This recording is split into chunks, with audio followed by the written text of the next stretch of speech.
Global happenings today. We communicate, we analyze global news. Stay tuned.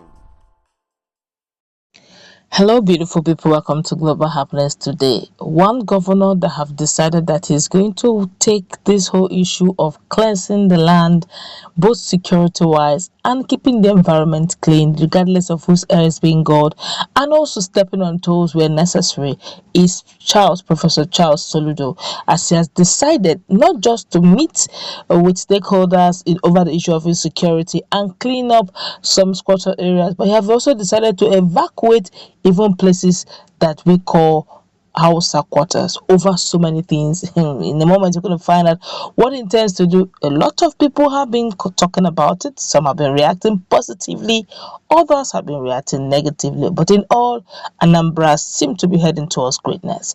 Before we go into the news proper, I'd like you to subscribe to our channel by clicking on the red subscribe button. Beside it, you see a bell notification icon. Please go ahead, click on it to get notified as soon as we update our channel on YouTube. Well, Anambra State government has ordered squatters constituting environmental nuisance along Hausa quarters, Amaubia Nse Road to evacuate their property with immediate effect. The Deputy Governor, Dr. Onyekachukwu Ibezim, gave the directive while on a spot check around the vicinity. What a dirty environment. The deputy governor maintained that the squatters, who are mostly scavengers, are encouraging refuse dumps, adding that the government is out to clear all refuse dumps in the area and make Anambra State a habitable environment. The deputy governor urged the citizens to desist from illegal dumping of refuse to ensure that they make use of the waste bins provided by the government. This has sparked a lot of reactions, but very quickly for some of us who don't understand the dynamics of what the governor is doing. Now, some of the scavengers, if you're living in Nigeria, scavengers are normal. It's a way of life. They get paid for scavenging, looking into refuse dump to pick something. Some persons pick nylon bags, recyclable bins, recyclable things. Some persons pick iron, some persons pick rubbers, bottled water, bottled rubbers, cans, you name it. So when they get those things, they take it to some company or whoever it is that they've gotten into agreement with, and they have a way of selling it and making money. Now, most of the people who do this scavenging business, except you don't live in Nigeria, you will not understand. Most of the people who do this scavenging are mostly from the northern part of the country. They dress like mechanics. Sometimes they dress like madmen. But they have this iron that they usually use to scatter the dustbin to get whatever it is they're looking for. They do it daytime, they do it in the evenings. But the prominent people who do this more often are the northerners, and they're so comfortable with it. So to speak, because of the way refuse dumps are being done, and this area is majorly Hausa quarters. So these guys will just hang around, pick up tires, buckets, they pick up gallons, anything that's recyclable they see inside that refuse dump. They keep it aside, scattering the whole place, making the place such a sore sight. All right, but now if these refuse dumps are taken away, all right, and we are not animals, we're humans. We use the proper channels, the refuse bins, these big cans they use for refuse. You pour it away, and they have organizations that will come pick it up as and when due, without allowing it to be overflown and all that way the environment will not be having some stench. Don't forget that dirty environment, amongst every other things, also gives outbreak of cholera, which is the disease of the unclean. And most often than not, this it's one of the things that encourages it. And looking at scavengers, they are one of the greatest promoters of some of these things.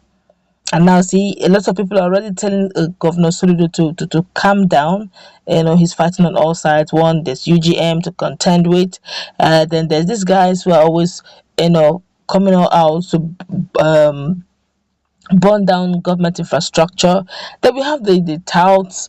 We have also the issue of um, pulling down illegal structures in some part of Anambra State that has been known to be squatter areas. Then we also have, now we're having the Amausa area and Hausa quarter. This is like fighting on all fronts. A lot of Nigerians feel that you should pipe down a little, accomplish one at a time, but others are saying that's the way to go. The energy, is what they love, that he shouldn't stop. We should continue to get Anambra clean and green again. Let's feel the pulse of Nigerians over this very quickly. This one here is saying, me, Mr. Governor, I will advise you to take it one after the other. You cannot finish everything at once. Governance was there before you are born, and after you leave, it will still be there. And this is what another person responded to what this person said. He said, what is your concern now? How does this become a headache to you? Problem everywhere. If you do problem. If you don't do problem, how much do you think it will cost him to fix all those things? If not our bad leaders that are greedy, Nigeria should be functional by now. This one here say, my friend, keep your advice to yourself. Another person here, teacher, don't teach me nonsense. It is well. This person here is saying, yes, they should vacate, rent accommodations, and live among people rather than squat as destitute. Squatting is not common among Indigbos, and that is why they go all out to even buy lands and develop wherever they find themselves in. And that's true. If you've ever stayed around these scavengers, I don't think they rent house. And if they do, my God, I think I saw a video sometimes. It's still the same Anambra where some youth, one northern youth came. Only one, about I think 3 of them came.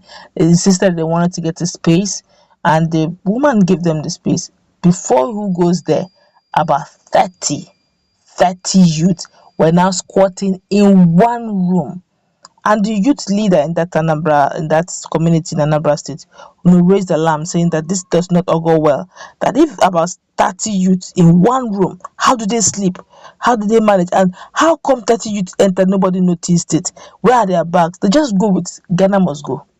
Sorry to say, they use sack bag. This sack bag, not Ghana must go is too big. They use sack bag. This one that they sell to 200 to 250, black.